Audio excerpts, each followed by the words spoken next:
നമസ്കാരം. മലയാളി വാർത്ത ഇൻസൈഡിലേക്ക് സ്വാഗതം.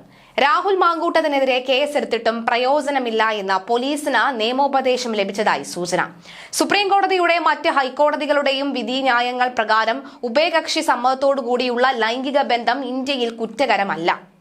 രാഹുൽ മാങ്കൂട്ടത്തിൽ MLA-ക്കെതിരെ യുവതി മുഖ്യമന്ത്രിക്ക് പരാതി നൽകിയതാണ് പുതിയ ട്വിസ്റ്റ്.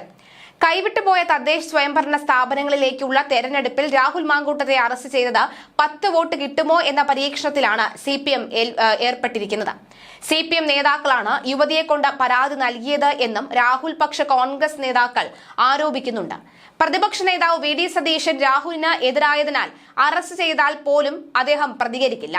ഗർഭചിത്ര ആരോപണങ്ങൾ അടക്കം ഉന്നയിച്ചുകൊണ്ടുള്ള ശബ്ദരേഖ പുറത്തുവന്നതിന് പിന്നാലെയാണ് യുവതി മുഖ്യമന്ത്രിക്ക് പരാതി നൽകിയത്. ഡിജിറ്റൽ തെളിവുകൾ അടക്കം യുവതി മുഖ്യമന്ത്രിക്ക് കൈമാറിയിട്ടുണ്ട്.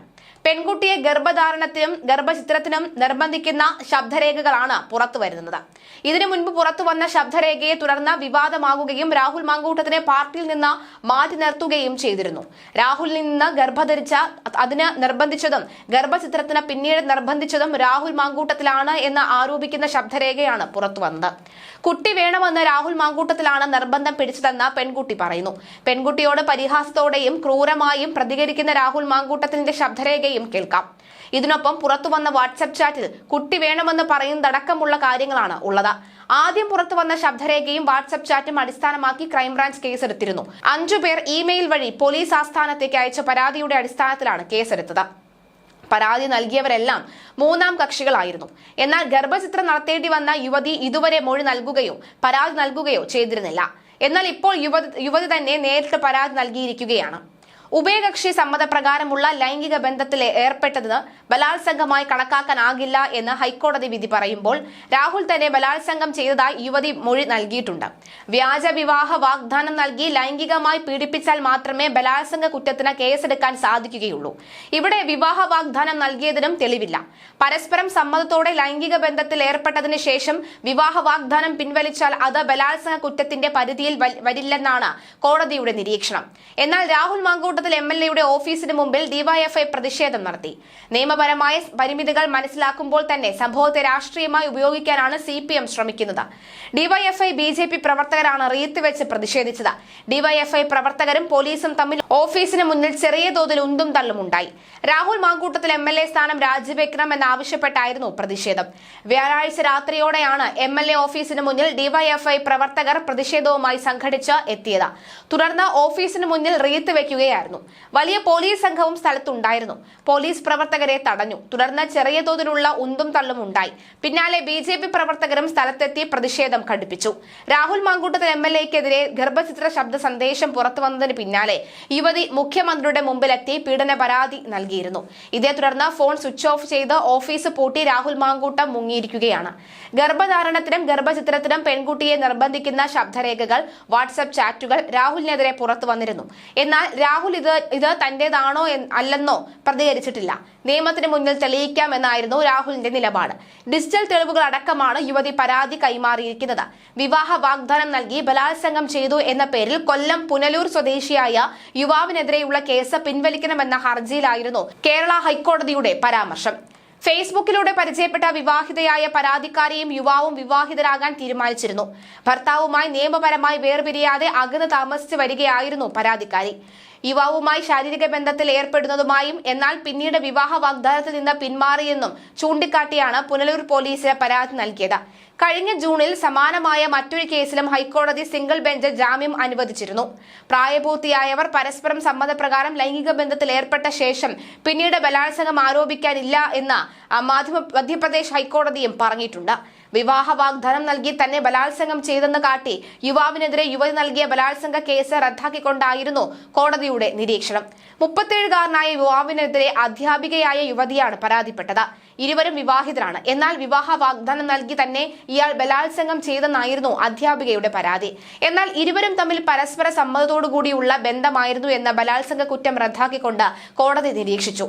ഇരുവരും വിവാഹിതരായതിനാൽ വിവാഹ വാഗ്ദാനം നൽകി ലൈംഗിക ബന്ധത്തിൽ ഏർപ്പെട്ടു എന്ന ആരോപണവും നിലനിൽക്കില്ല എന്ന് കോടതി ചൂണ്ടിക്കാട്ടി. മഹാരാഷ്ട്ര സ്വദേശിയായ 37-കാരൻ ഒരു വിവാഹ ചടങ്ങിനിടെയാണ് അധ്യാപികയുമായി പരിചയത്തിലായത്. പിന്നീട് ഫോൺ വിളികളിലൂടെ ബന്ധം വളർന്നു.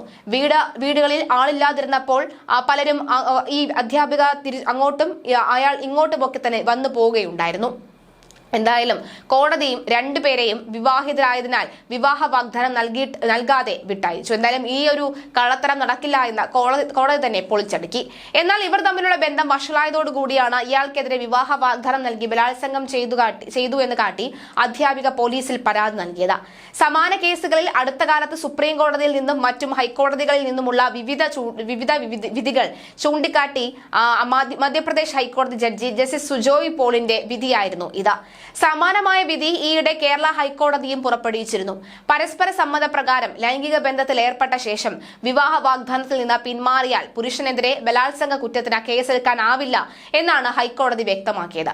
വിവാഹ വാഗ്ദാനം നൽകി ബലാത്സംഗം ചെയ്തെന്ന് ആരോപിച്ച കൊല്ലം പുനലൂർ സ്വദേശിയായ യുവാവിനെതിരെ രജിസ്റ്റർ ചെയ്ത കേസ് റദ്ദാക്കണമെന്നാവശ്യപ്പെട്ടുള്ള ഹർജിയിലായിരുന്നു ഈ പരാമർശങ്ങൾ. ചില പ്രത്യേക സാഹചര്യങ്ങളിൽ ഒഴികെ പരസ്പര സമ്മതത്തോടെയുള്ള ലൈംഗിക ബന്ധത്തിന് ശേഷം സൗഹൃദ ബന്ധം തകരുമ്പോൾ അത് ബലാത്സംഗ കുറ്റകൃത്യമാകാൻ കഴിയില്ല എന്ന് കർണാടക ഹൈക്കോടതിയും വ്യക്തമാക്കിയിട്ടുണ്ട്. ബാംഗ്ലൂരു സ്വദേശിക്കെതിരെ മുൻ കാമുകി നൽകിയ ബലാത്സംഗ കേസ് റദ്ദാക്കിക്കൊണ്ട് ജസ്റ്റിസ് എം നാഗപ്രസന്നയുടെ നിരീക്ഷണമായിരുന്നു ഇത്. ഒരു ഡേറ്റിംഗ് ആപ്പ് വഴി കണ്ടുമുട്ടുകയും വർഷങ്ങളായി ബന്ധം പുലർത്തുകയും ചെയ്ത യുവാക്കൾ കഴിഞ്ഞ വർഷം ഓഗസ്റ്റിൽ ബാംഗ്ലൂരിലെ ഒരു ഹോട്ടലിൽ വെച്ച് പരസ്പരം കണ്ടുമുട്ടുകയും ശാരീരിക ബന്ധം പുലർത്തുകയും ചെയ്തിരുന്നു. എന്നാൽ സൗഹൃദ ബന്ധം തകർന്നപ്പോൾ ബലാത്സംഗം ചെയ്തതായി ആരോപിച്ച് യുവതി പരാതി നൽകുകയും ചെയ്തു. 2018 നവംബർ 22 മുരളീധരൻ സോളാർ വിസിസ് മഹാരാഷ്ട്ര സംസ്ഥാന സർക്കാർ എന്ന കേസ് പരസ്പരം സമ്മതത്തോടെയുള്ള ശാരീരിക ബന്ധത്തെ ബലാത്സംഗമായി കണക്കാക്കാൻ കഴിയില്ല എന്ന് സുപ്രീം കോടതി വ്യക്തമാക്കി. സുപ്രധാനമായ വിധിന്യായത്തിൽ എല്ലാ ശാരീരിക ബന്ധങ്ങളെയും ബലാത്സംഗമായി കണക്കാക്കാൻ കഴിയാത്തതിന്റെ കാരണങ്ങൾ സുപ്രീം കോടതി വ്യക്തമായി വേർതിരിച്ചിട്ടുണ്ട്.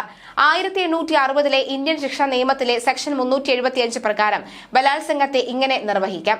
ഇനി പറയുന്ന 6 വിവരങ്ങളിൽ ഏതെങ്കിലും സാഹചര്യത്തിൽ ഒരു സ്ത്രീയുമായി ലൈംഗിക ബന്ധത്തിൽ ഏർപ്പെടുന്ന പുരുഷനെ ഇനി പറയുന്ന ഒഴിവാക്കിയിരിക്കുന്ന സാഹചര്യത്തിൽ ഒഴികെ ബലാത്സംഗം ചെയ്തതായി കണക്കാക്കുന്നു. ആദ്യം, അവളുടെ ഇഷ്ടത്തിന് വിരുദ്ധമായി. രണ്ടാമതായി, അവളുടെ സമ്മതമില്ലാതെ. മൂന്നാമതായി, അവളുടെ സമ്മതത്തോടെയോ അവളെയോ അവൾക്ക് താല്പര്യമുള്ള മറ്റേതെങ്കിലും വ്യക്തിയെയോ മരണഭീതിയിലോ ഉപദ്രവത്തിലോ ഉൾപ്പെടുത്തി അവരുടെ സമ്മതം നേടിയെടുക്കുമ്പോൾ. നാലാമതായി, പുരുഷന് താൻ അവളുടെ ഭർത്താവല്ലെന്നും അയാൾ മറ്റൊരു പുരുഷനാണ് എന്ന് അവൾ വിശ്വസിക്കുന്നതിനാലോ അല്ലെങ്കിൽ നിയമപരമായി വിവാഹം കഴിച്ചിട്ടുണ്ട് എന്ന് അവൾ വിശ്വസിക്കുന്നതിനാലോ ആണ് അവളുടെ സമ്മതം നൽകുന്നത് എന്നും പുരുഷന് അറിയാമെങ്കിൽ അവളുടെ സമ്മതത്തോടെ ആണ് എങ്കിലും ഇപ്പോൾ ശിക്ഷിക്കാൻ സാധിക്കും. അവളുടെ സമ്മതത്തോടെ അത്തരം സമ്മതം നൽകുന്ന സമയത്ത് മനസ്സിന്റെ അസ്വസ്ഥതയോ ലഹരിയോ കാരണം അല്ലെങ്കിൽ അയാൾ വ്യക്തിപരമായോ മറ്റൊരാളിലൂടെയോ ഏതെങ്കിലും മയക്കുമരുന്നോ അനാരോഗ്യകരമായ വസ്തു നൽകുന്നതിനാൽ അവൾ സമ്മതം നൽകുന്നതിന്റെ സ്വഭാവവും അനന്തരഫലങ്ങളും മനസ്സിലാക്കാൻ അവൾക്ക് കഴിയില്ല. ആറാമതായി, 16 വയസ്സിന് താഴെ പ്രായമുള്ളപ്പോൾ അവരുടെ സമ്മതത്തോടെയോ അല്ലാതെയോ ആയാൽ കുറ്റകൃത്യം തന്നെയാണ്. മുകളിൽ പറഞ്ഞതനുസരിച്ച് ഒരു പുരുഷൻ ഒരു സ്ത്രീയുമായി അവരുടെ സമ്മതമില്ലാതെ ലൈംഗിക ബന്ധത്തിൽ ഏർപ്പെട്ടാൽ അയാൾ ബലാത്സംഗം ചെയ്തതായി കണക്കാക്കാം എന്നതാണ് നിയമനിർമ്മാണത്തിന്റെ ഉദ്ദേശം. 1860 ഇന്ത്യൻ ശിക്ഷാ നിയമത്തിൽ സമ്മതമെന്ന പദം നിർവചിച്ചിട്ടില്ലെങ്കിലും 1860 ഇന്ത്യൻ ശിക്ഷാ നിയമത്തിലെ സെക്ഷൻ 90 സമ്മതമില്ല എന്നാൽ എന്താണ് എന്ന് നിർവചിക്കാൻ ഇന്ത്യൻ ശിക്ഷാ നിയമത്തിൽ ശ്രമിച്ചിട്ടുണ്ട്. സമ്മതമില്ല എന്നതിന്റെ പരിധിയിൽ വരുന്ന എന്തും അവളുടെ സമ്മതമില്ലാതെ ആയിരിക്കും. കൂടുതൽ മനസ്സിലാക്കുന്നതിനായി സെക്ഷൻ 90ന്റെ പ്രസക്തമായ ഭാഗം താഴെ പുനർനിർമ്മിച്ചിട്ടുണ്ട്. സെക്ഷൻ 90 ഭയം അല്ലെങ്കിൽ തെറ്റിദ്ധാരണയുടെ പേരിൽ നൽകിയതായി അറിയാവുന്ന സമ്മതം. പരുക്കേൽക്കുമെന്ന ഭയമൂലമോ വസ്തുതയെക്കുറിച്ചുള്ള തെറ്റായ ധാരണ മൂലമോ ആണ് ഒരാൾ സമ്മതം നൽകുന്നത് എങ്കിൽ ആ പ്രവൃത്തി ചെയ്യുന്ന വ്യക്തിക്ക് ആ ഭയത്തിന്റെയോ തെറ്റിദ്ധാരണയുടെയോ ഫലമായാണ് സമ്മതം നൽകിയത് എന്ന് അറിയാമെങ്കിൽ അല്ലെങ്കിൽ വിശ്വസിക്കാൻ കാരണമുണ്ടെങ്കിൽ ഈ കേസിന്റെ അല്ലെങ്കിൽ ഈ കോർട്ടിന്റെ ഏതെങ്കിലും വകുപ്പ് ഉദ്ദേശിക്കുന്നത് പോലെ ഒരു സമ്മതമല്ല. സുപ്രീം കോടതിയുടെ പ്രസ്തുത വിധിയാണ് പിൻകാലത്ത് ഹൈക്കോടതികളും ശരിവെച്ചത്. രാഹുൽ മാങ്കൂട്ടം കോടതിയിലാണ് വിശ്വാസം എന്ന പേരിൽ ഒരു കുറിപ്പ് സമൂഹ മാധ്യമത്തിൽ ഇട്ടിരുന്നു. ഇതിനു പിന്നിൽ കൃത്യമായ നിയമത്തെക്കുറിച്ചുള്ള അറിവാണ് ഉള്ളത്. ഇതിനകം തന്നെ ഹൈക്കോടതി അഭിഭാഷകരുമായി രാഹുൽ ചർച്ചകൾ നടത്തിയിരുന്നു. കേസ് കോടതിയിലെത്തിയാൽ ഒന്നും സംഭവിക്കില്ലെന്ന വ്യക്തമായ വിവരം രാഹുലിന് ലഭിച്ചിട്ടുണ്ട്. എന്നാൽ ഇത്തരം കാര്യങ്ങളിൽ പരസ്യ പ്രസ്താവന നടത്തരുത് എന്ന ഉദ്ദേശം രാഹുലിന് ലഭിച്ചിട്ടുണ്ട്. വി.ഡി. സതീശനാണ് ഏറ്റവും അധികം വിരോധം. അദ്ദേഹം രാഹുലിനോട് ക്ഷമിക്കാൻ തയ്യാറല്ല. ബുധനാഴ്ച നടത്തിയ പത്രസമ്മേളനത്തിൽ പോലും രാഹുൽ വിഷയത്തിൽ പ്രതികരിക്കാൻ സതീശൻ തയ്യാറല്ല. വി.ഡി. സതീശന്റെ എതിർപ്പ് മനസ്സിലാക്കിയാണ് പിണറായി രാഹുലിനെതിരെ നിലപാട് എടുക്കാൻ തീരുമാനിച്ചത്. ഇനി അവശേഷിക്കുന്നത് ധാർമ്മികതയാണ്. അത് രാഹുലിന്റെ മാത്രം തീരുമാനമാണ്. രാഹുലിന് വേണമെങ്കിൽ രാജിവെക്കാം. കോൺഗ്രസ് നേതൃത്വം രാജി ചോദിച്ചാൽ ചിലപ്പോൾ രാഹുലിന് രാജി നൽകേണ്ടി വരും. എന്നാൽ രാഹുലിന്റെ രാജി കോൺഗ്രസിലെ ഒരു വിഭാഗം നേതാക്കൾ അംഗീകരിക്കണമെന്നില്ല. പാലക്കാട് ഉപതെരഞ്ഞെടുപ്പ് നടന്നാൽ കോൺഗ്രസ് ജയിക്കില്ല എന്ന് നേതൃത്വത്തിന് നന്നായി അറിയാം. രാഹുലിനെതിരായ ആരോപണങ്ങൾക്ക് പിന്നിൽ CPM ആണെന്ന നേരത്തെ ആക്ഷേപം ഉയർന്നിരുന്നു. എന്നാൽ CPM ഇക്കാര്യം സമ്മതിച്ചിരുന്നില്ല. തങ്ങൾ നിരപരാധികളാണെന്ന മട്ടിലാണ് CPM നിലപാടെടുത്തത്. രാഹുലിനെ തടയാനും പ്രതിഷേധിക്കാനും ഒരു പരിധിക്കപ്പുറം ശ്രമിച്ചതുമില്ല.